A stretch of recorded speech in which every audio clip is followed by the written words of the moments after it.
बहुत समय पहले की बात है।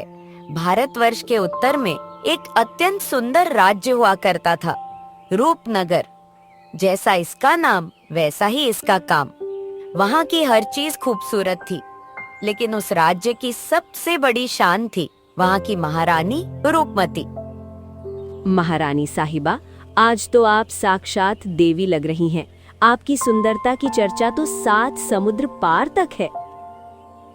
सुधा, सुंदरता चेहरे में नहीं, इंसान के कर्मों में होती है। अगर हम अपनी प्रजा का ख्याल न रखें तो ये सुंदरता किस काम की।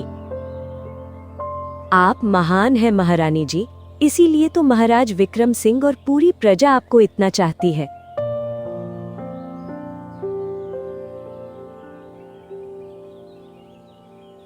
बिल्कुल सही कहा रूपमती। आज राज्य में उत्सव है, हमें प्रजा के बीच जाना है। क्या तुम तैयार हो? जी स्वामी, मैं तैयार हूँ। राजा और रानी महल से बाहर निकलते हैं। प्रजा उन पर फूलों की बारिश कर रही है। सब कुछ बहुत खुशहाल है। रूपनगर की सीमा के पास एक घना, सूखा और डरावना जंगल है, मृत्युवन। वहाँ एक पुरानी गुफा है जिसके बाहर इंसानी हड्डियां और खोपड़ियां पड़ी हैं। गुफा के अंदर एक हरे रंग की आग जल रही है। कंकाली डायन का चेहरा झुर्रियों से भरा और बहुत भयानक है।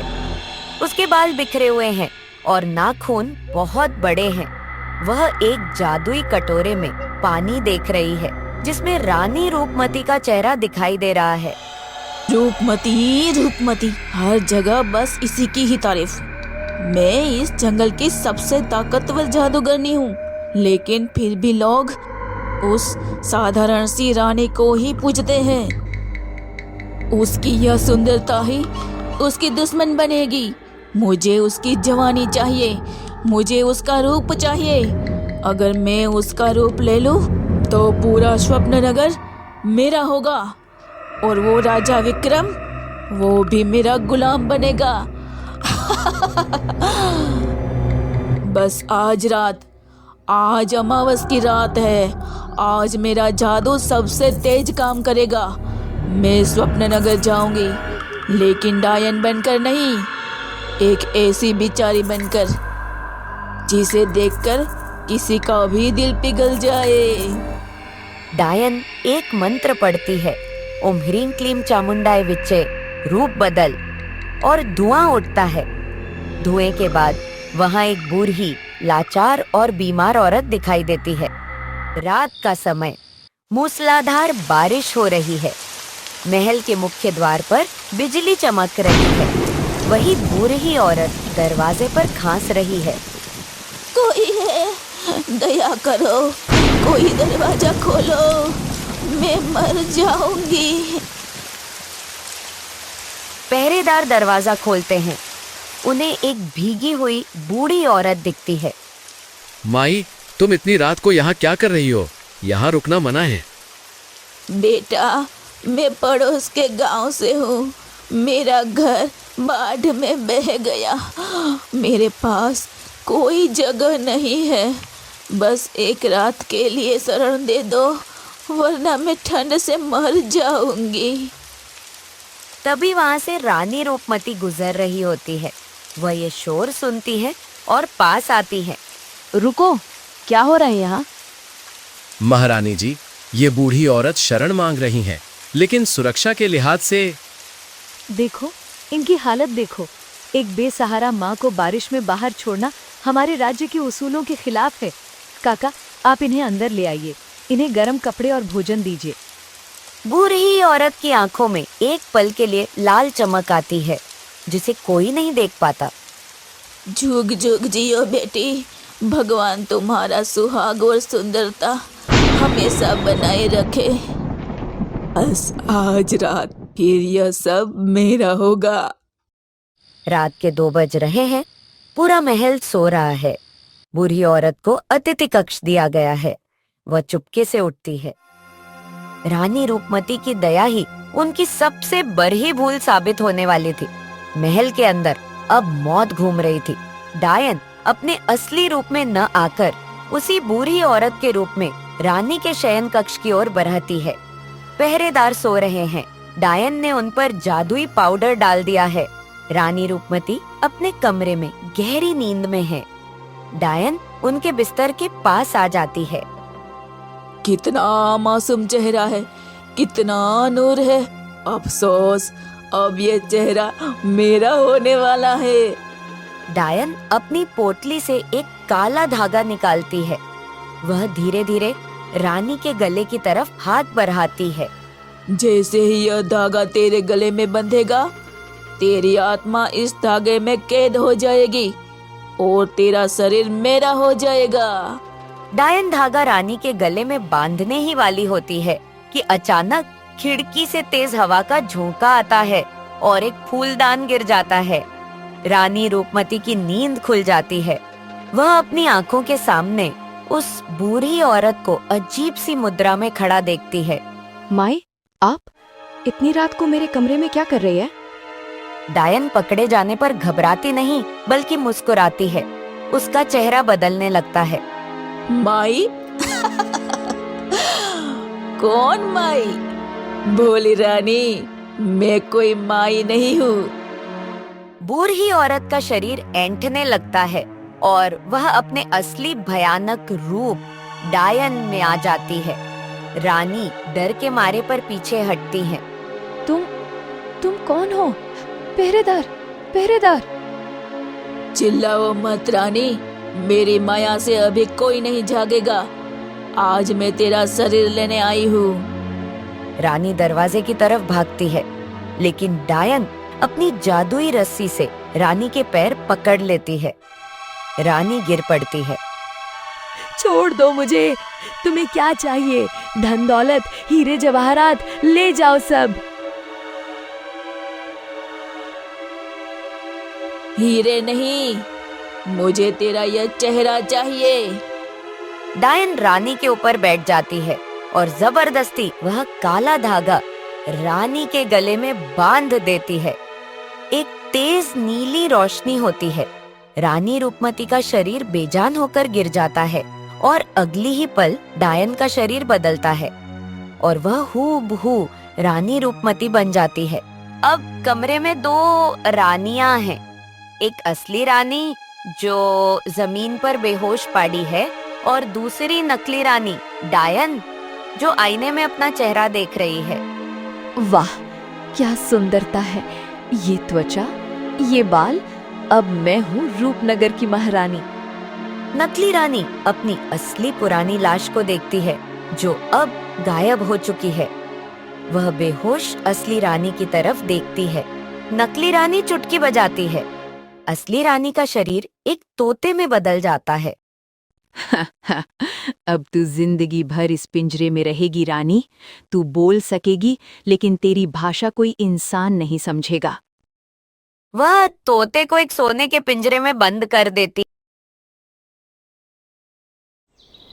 अगली सुबह महल का भोजन कक्ष पर तरह तरह के स्वादिष्ट शाकाहारी व्यंजन रखे हैं। नकली रानी बैठी है। दासियां सेवा में लगी हैं।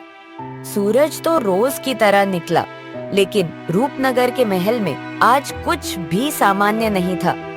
जिस रानी की आवाज कोयल जैसी मीठी थी, आज वहाँ कुछ और ही गूंजने वाला था। नकली रानी खाने की थाली को देखती है। उसे गुस्सा आता है। वह जोर से थाली को जमीन पर फेंक देती है। ये क्या घास फूस है? मैंने कहा था मुझे मांस चाहिए, अधपका मांस। तुम लोगों को समझ नहीं आता? दासियां डर से कांपने लगती हैं। क्षमा करें महारानी जी, लेकिन आप तो हमेशा सात्विक भोजन ही। जुबान लड़ाती है। सैनिक, इस दासी को ले जाओ और कोड़े मारो। तभी राजा विक्रम सिंह वहाँ आ जाते हैं। वह यह सब देखकर हैरान रह जाते हैं। रुक जाओ, ये क्या हो रहा है रूपमती? तुम एक दासी को सजा दे रही हो, वो भी सिर्फ खाने के लिए? तुम तो कभी चींटी को भी चोट नहीं पहुंचाती थी। नकली रानी को एहसास होता है कि वह अपने किरदार से बाहर जा रही है। वह तुरंत अपने चेहरे पर झूठी मुस्कान लाती है। ओह स्वामी, माफ कीजिए, दरअसल मेरी तबीयत थोड़ी ठीक नहीं है। कल रात उस बूढ़ी औरत की सेवा में मैं थक गई थी, इसलिए चिड़चिड़ी हो रही हूँ। शायद तुम्हें आराम की जरूरत है, लेकिन याद रखना, रूपनगर की रानी का दिल पत्थर का नहीं हो सकता। राजा वहाँ से चले जाते हैं, लेकिन जाते जाते एक बार रानी को जरूर देखते हैं। नकली रानी कमरे में अकेली है। कोने में सोने का पिंजरा रखा है, जिसमें हरा तोता उदास बैठा है। नकली रानी आईने के सामने अपने बाल संवार रही है और हंस रही है। देखा रानी, तुम्हारा पति कितना बेवकूफ है। उसे जरा भी भनक नहीं लगी कि उसकी पत्नी बदल चुकी है। अब मैं इस राज्य का खजाना खाली करूंगी और अपनी काली शक्तियों से इस सुंदर महल को भूतिया महल बना दूंगी। हे ईश्वर, ये दुष्ट डायन मेरे पति और प्रजा को बर्बाद कर देगी। मुझे विक्रम को बताना ही होगा कि मैं यहाँ हूँ, लेकिन मैं बोलूं कैसे? मेरी आवाज तो तोते की टें-टें जैसी निकल रही है। ए पक्षी, शोर मत मचा। अगर तूने ज्यादा फड़फड़ाने की कोशिश की तो बिल्ली को खिला दूंगी। नकली रानी कमरे से बाहर चली जाती है। तोता पिंजरे की कुंडी को अपनी चोंच से खोलने की कोशिश करता है। शाम का समय, राजा विक्रम तैयार होकर रानी के कक्ष में आते हैं।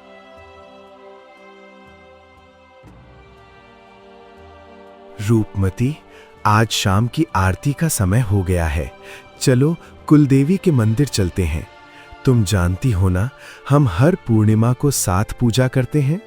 मंदिर का नाम सुनते ही नकली रानी के चेहरे पर डर आ जाता है।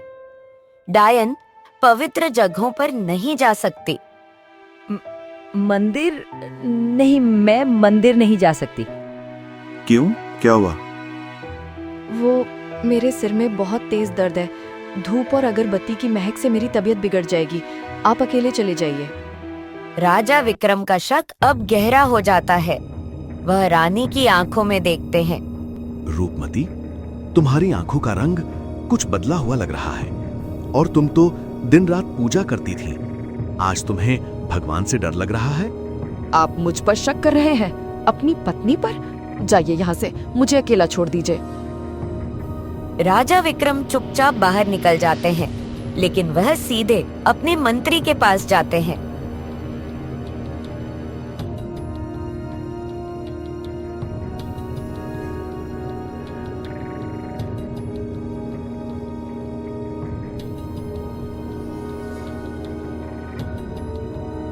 राजा विक्रम अपने खास सलाहकार और राजगुरु आचार्य देवेंद्र के साथ मंत्रणा कक्ष में हैं। आचार्य जी, कुछ तो गड़बड़ है। वो मेरी रूपमती जैसी दिखती है, उसकी आवाज भी वैसी है, लेकिन उसकी आत्मा, उसका व्यवहार, वो मेरी पत्नी नहीं लगती। उसे मंदिर जाने से डर लगता है। उसे सात्विक भोजन से नफरत हो गई है। महाराज, लक्षण अच्छे नहीं हैं। ऐसा तभी होता है जब किसी शरीर पर किसी प्रेत या मायावी शक्ति का साया हो, या फिर क्या?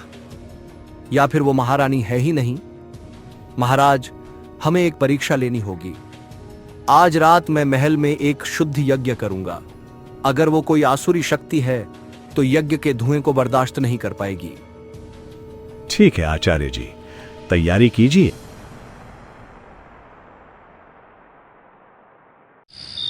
रात का समय, दासी रानी के कमरे में सफाई करने आती है।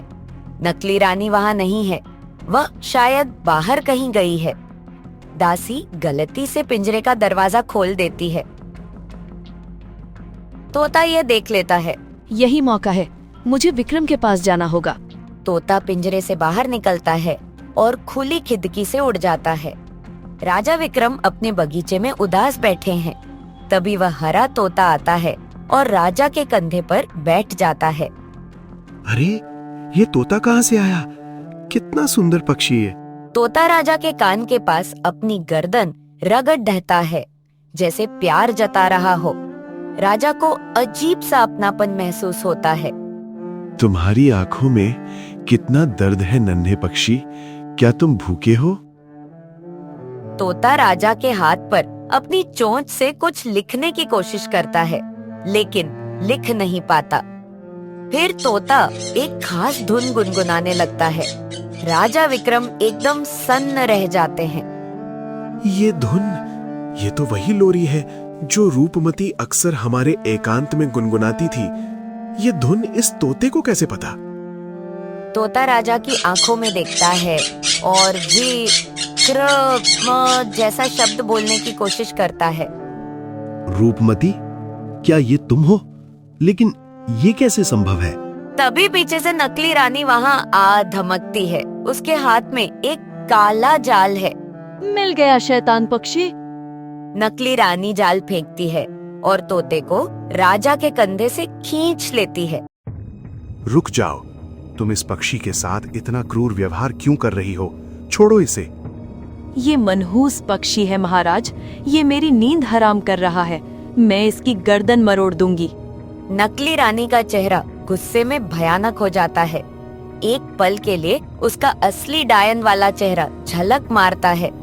राजा विक्रम यह देख लेते हैं। आचार्य जी सही थे, ये मेरी रूपमती नहीं है, ये कोई बहुरूपिया है। मुझे अब और इंतजार नहीं करना चाहिए। राजा विक्रम ने तुरंत राजगुरु को इशारा किया। महल के मुख्य हॉल में यज्ञ की वेदी तैयार है। नकली रानी को धोखे से वहां बुलाया जाता है।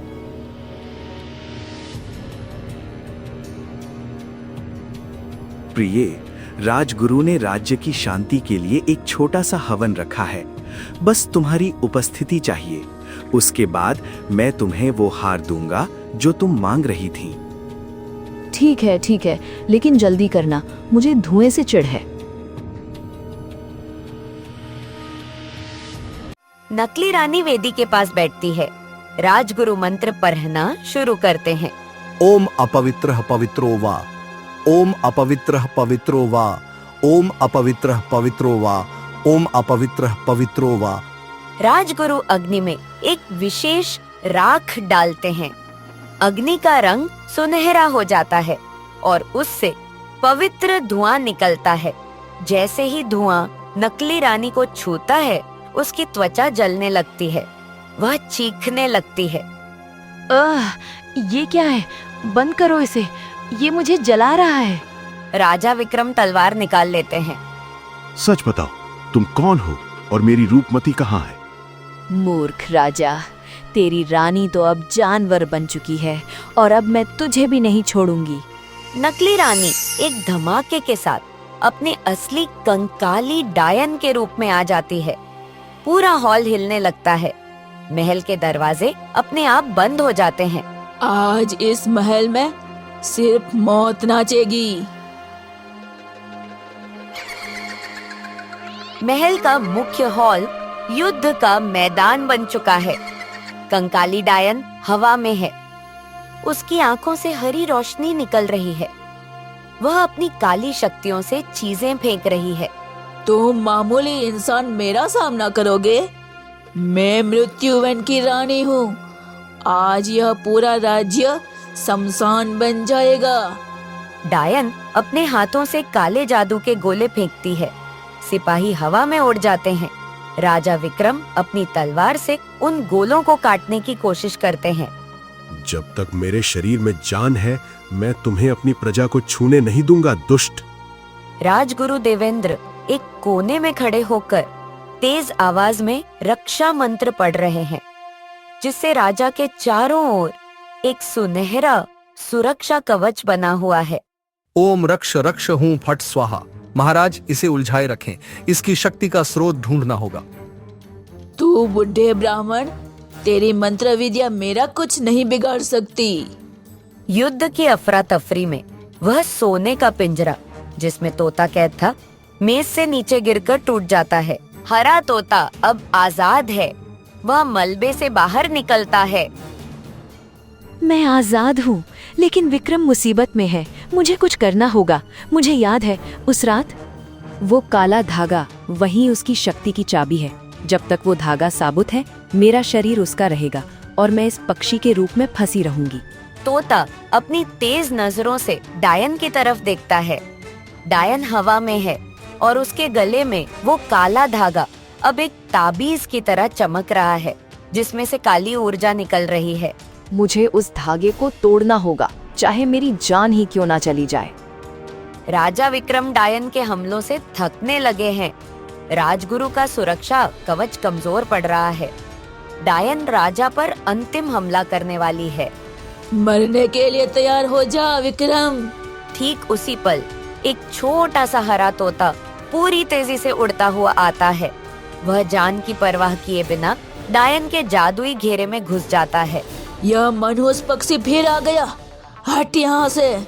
डायन तोते को हाथ से मारने की कोशिश करती है, लेकिन तोता बहुत फुर्तीला है। वह सीधा डायन के गले के पास पहुंचता है और अपनी चोंच से उस काले धागे पर हमला कर देता है। जैसे ही तोते की चोंच से वह जादुई धागा टूटता है, एक भयानक विस्फोट होता है। नहीं नहीं, मेरी शक्ति, मेरा जादू, तूने यह क्या किया? डायन का शरीर अंदर से फटने लगता है। उसमें से काली रोशनी बाहर निकलने लगती है। वह हवा से नीचे गिर पड़ती है। मैं वापस आऊंगी, मैं वापस आऊंगी, मैं वापस। डायन का शरीर राख में बदल जाता है और हवा में उड़ जाता है। धमाके के बाद हॉल में शांति छा जाती है। राजा विक्रम और राजगुरु धीरे धीरे उठते हैं। वो खत्म हुई। राजा की नजर फर्श पर पड़े उस छोटे से तोते पर पड़ती है। धागा तोड़ने के प्रयास में तोता बुरी तरह घायल और बेसुध हो गया है। नन्हे साथी, तुमने हम सबको बचा लिया। उठो। राजा की आंखों से एक आंसू गिरकर तोते पर पड़ता है। तभी एक चमत्कार होता है। तोते का शरीर सुनहरी रोशनी से घिर जाता है। रोशनी इतनी तेज होती है कि आंखें चूंधिया जाएं। जब रोशनी कम होती है तो वहाँ तोता नहीं बल्कि महारानी रूपमती बेहोश पड़ी होती है। रानी धीरे धीरे आंखें खोलती है। स्वामी, क्या वो बुरा सपना खत्म हो गया? हाँ प्रिय, सब खत्म हो गया। तुम्हारी हिम्मत ने हम सबको बचा लिया।